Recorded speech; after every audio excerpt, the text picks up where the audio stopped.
ತೊಡ್ಕೊಂತ ಗುರುಗಳು ಕೂತಿದ್ರು. ಯಾರೇ लेकर आए क्या लेकर आए महाराज खाओ गुरुजी खाओ पिताजी खाओ अप्पाजी खाओ ಅಂತ ತಿಳ್ಕೊಂಡು ಕಟ್ಟ ಗುರು ಊಟ ಮಾಡಿದ. ಗುರು ಅಂದರೆ ಅಭಿ ಭೋಗ ರೂಪ ಅಭಿ ಬೇಕಾರ ಮನುಷ್ಯ ಅಂತ ಓಡಿ ಹೋದ. ಒಂದು ತಂದ, ಎರಡು ತಂದ, ಮೂರು ತಂದ, ನಾಲ್ಕಾರು ಹೋಳಿಗೆ ತಂದ. ಗುರು ಅಂದ ಇನ್ನೂ ಬೇಕು ಹೋಳಿಗೆ ಅಂತ ಓಡ್ಕೊಂಡಾದ ಹೋಳಿ ತಂದ. ಅಮ್ಮ ಇನ್ನೊಂದು ಹೋಳಿಗೆ ಕೊಡ್ರಿ, ಅಮ್ಮ ಅವಿಯಕ್ ದೇವ್ ತಿಳ್ಕೊಂತಿರುವಂತ ಸಂದರ್ಭದಲ್ಲಿ ಆ ಹೆಣ್ಮಗಳೊಂದು ಪರೀಕ್ಷೆ ಮಾಡ್ಬೇಕಂತ ತಿಳ್ಕೊಂಡು 4 ಹೋಳಿಗೆ ಆದಗಳೆಂದಳು, ನಿನಗೆ ಹೊಡಿಗೆ ಹೊಡಗಿಲ್ಲ ನೋಡವಾ, ನಿನಗೆ आपको पाँव पड़ते हमारा गुरु को बहुत भूख लग रहे, बहुत आपका पूरे भोजन बहुत अच्छा लगे हमारा गुरु महाराज को, दे दो एक दे दो. नहीं वैसा नहीं देते, कैसा देते, तुम्हारा देव का एक अंग दे दो हम पूरी दे दो ಅಂತ ಹೇಳಿದ್ರೆ ನಾ ಕೊಡಂಗಿಲ್ಲ, ನಿನ್ನ ಶರೀರದಲ್ಲಿ ನಾ ಏನು ಬೇಡ್ತೀನಿ ಬೇಡಿದ್ದನ್ನು ಒಂದು ಕೊಡಂಗಿತ್ತಂದ್ರೆ ನೀನು ಗುರುವಿಗೊಂದು ಹುಡುಗಿ ಕೊಡ್ತೇನೆ ನಾನು. ಅವ ಅಂದ ಈ ಶರೀರ ಪೂರ್ಣ ಗುರುವಿಂದ ಅಂತ, ಗುರುವಿಂದೇ ಶರೀರ ಅಂತ ತಿಳ್ಕೊಂಡು ಹೇಳ್ತೇನಪ್ಪ, ಗುರುವಿನಿಂದ ತಯಾರಾದ ಶರೀರ ಅಂತ ತಿಳ್ಕೊಂಡು ಹೇಳ್ತೇನ. ಗುರುವಿಗಾಗಿ ನಾ ಬೇಡಿದ ಸ್ವಲ್ಪ ಏನಾದ್ರೂ ಕೊಡ್ತೇನೆ, ಯಾಕಂದ್ರೆ ಕೊಡ್ತೇನೆ, ಹಂಗಾದ್ರೆ ಒಂದು ಹೋಳಿಗೆ ಒಂದು ಕಣ್ಣು ಕೊಡೋ ಒಂದು ಹೋಳಿಗೆ ಕೊಡ್ತೇನೆ ಅಂತ ಹೇಳ್ತೀನಿ. ಒಂದು ಕಣ್ಣು ಕೊಡೋ ಒಂದು ಹೋಳಿಗೆ ಕೊಡ್ತೇನೆ.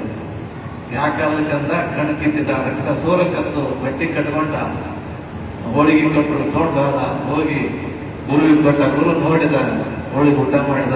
ಅರೇ ಗೋರ ಅದೇ ಅದೇ ಏಕಿ ಮೂಲ್ಯವನ್ನಂತೂ ಬಸ್ ಜಾತೆ. ಯಾಕಂದ್ರೆ ಗುರುಗಳು ಹೆಂಗ್ ಮಾಡಿದ್ರು, ಇನ್ನೊಂದು ಕಣ್ಣಿತ್ತು ಶಿಷ್ಯರು, ಇದಷ್ಟು ಪರೀಕ್ಷೆ ಮಾಡ್ಬೇಕಂತ ತಿಳ್ಕೊಂಡು ಹೇಳಿದ್ರು. ಅವ್ರು ಹೆಂಗ್ ಬೇಕಾದ್ರೆ ಅಚ್ಚ ಅಂತ ಒಂದೇ ಕಣ್ಣು ತಗೊಂಡು ಹೊಡ್ಕೊಂತ ಮನೆಗೆ ಹೋದ.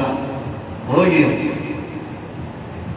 ಕೊಡವ ಹೋಳಿಗೆ ಅಂತ, ನಾ ಹೋಳಿಗೆ ಕೊಡ್ತೇನೆ, ನನ್ನ ನಿಯಮ ಗೊತ್ತಲ್ಲ, ಕಂಡೀಷನ್ ಗೊತ್ತ, ಆ ಕಂಡೀಷನ್ ಗೊತ್ತದ, ಇನ್ನೊಂದು ಕಣ್ಣು ಕೊಡು ಇನ್ನೊಂದು ಹೋಳಿಗೆ ಕೊಡ್ತೀನಿ ಅಂತ ಹೆಣ್ಮಗಳು. ಯಾಕಂತಕ್ಕ ಮಾತ್ರ ಆದ್ರ ಅವ ಅಂದ ಇನ್ನೊಂದು ಕಣ್ಣು ಕೊಡ್ತೀನಿ, ನೀವೊಂದು ಕೆಲಸ ಮಾಡೋದು ಏನು, ನನ್ನನ್ನು ಕರ್ಕೊಂಡೋಗಿ ನಾ ಪೂರ್ಣ ಆಗಿಬಿಡ್ತೀನಿ, ನನ್ನ ಕರ್ಕೊಂಡೋಗಿ ನನ್ನ ಗುರುವಿನ ಬಗ್ಗೆ ಹತ್ತಬೇಕು ಅಂದಾಗ ಹೋಳಿಗೆ ಕಣ್ಣು ಕೊಡ್ತೀನಿ ಅಂತ ಬಿಟ್ಟವ. ಒಂದು ಕಣ್ಣು ಕೊಟ್ಟೆ ಹೋಳಿಗೆ ಕೊಟ್ಟೆ, ಇನ್ನೊಂದು ಕಣ್ಣು ಕೊಟ್ಟಾಗ ಹೋಳಿಗೆ ಕೊಡ್ತೀನಿ ಖರೆ, ಆದ್ರ ಆ ಹೋಳಿಗೆ ನನ್ನ ಗುರುವಿಗೆ ಕೊಡ್ತದ ಇನ್ನೊಂದಂತ ನಾ ಹ್ಯಾಂಗ್ ತಿಳ್ಕೊಳ್ಳಿ. ನಾನು ಆಯ್ತಂದ್ರು, ಬಟ್ಟೆ ಕಟ್ಕೊಂಡ ಬಂದ ನಂತರ ಆ ಹೋಳಿಗೆ ತಗೊಂಡ, ಹಿಡ್ಕೊಂತ ಹಂಗೆ ಹಿಡಿದ ಹೆಣ್ಮಗಳು ಕೊಟ್ಟ. ಹೆಣ್ಮಗಳು ದೂರ ಆದ್ರು, ಮತ್ತ ಗುರುವಿನ ಹತ್ರ ಹಿಡ್ಕೊಂತ ಹೋದಾಗ ಅವಾಗ ಗುರುಗಳಂದ್ರು, ಯಾರೇ ಹಂಗೆ ಕೈಗೂ ಬಂದು ಕರ್ಲಿಕ್ಕೆ ಪೂರಿಲೇಖನ ಅಂತ ಕೇಳಿದ್ರು. ಯಾಕೆ ಕಣ್ಣು ರಕ್ತ ಸೋರಕ್ಕತ್ತದ, ಕಣ್ಣು ಕಟ್ಕೊಂಡು ಬಂದು ಹೋಳಿಗೆ ಕೊಡ್ಲಕ್ಕತ್ತದ ಯಾಕ ಅಂತ ತಿಳ್ಕೊಂಡಂದಾಗ ಅವ ಅಂದ, ಗುರುನಾಥ ದಿನಾಲು 1 ಉಣ್ತಿದ್ದಿ, 2 ಉಣ್ತಿದ್ದಿ, 3 ಉಣ್ತಿದ್ದಿ, ನಿನಗೆ ತಿರುಗಾಡಿದಂತೆ ಭಿಕ್ಷ ನೀಡ್ತಿದ್ದೆ ನಾನು, ನೀವು ಉಣಾದ್ರು ನನಗೆ ಬಹಳ ತೃಪ್ತಿ ಆಗ್ತಿದ್ದಪ್ಪ, ಇಷ್ಟು ಹೋಳಿಗೆ ಉಣಕ್ಕಾಗ್ತಲ್ಲ, ಗುರು ಬಹಳ ಉಣಂತ ನಾನು ತಿಳ್ಕೊಂಡು ನೋಡಿ ಗುರುವಿಗೆ ನೆದರಾಗಬಾರ್ದಂತ ತಿಳ್ಕೊಂಡು ಕಣ್ಣಿಗೆ ಬಟ್ಟೆ ಕಟ್ಕೊಂಡಿನಿ, ಮತ್ತೆ ಅದಕ್ಕೂ ಅಲ್ಲ ಅಂತ ಹೇಳ್ಕೊಂಡು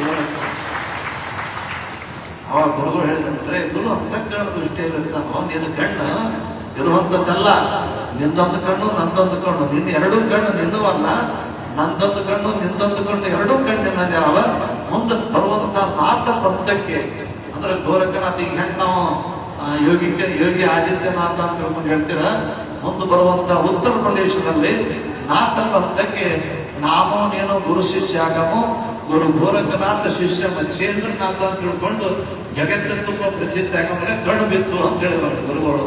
ನಕ್ಕೋಂತ ಕಣ್ಣು ಬಿಚ್ಚಿದಾಗ 2 ಕಣ್ಣುಗಳು ಕೂಡ ಪ್ರಕಾಶಮಾನವಾಗಿ ಬೆಳೆಯುವಂತದ್ದಾಗ್ಯದು.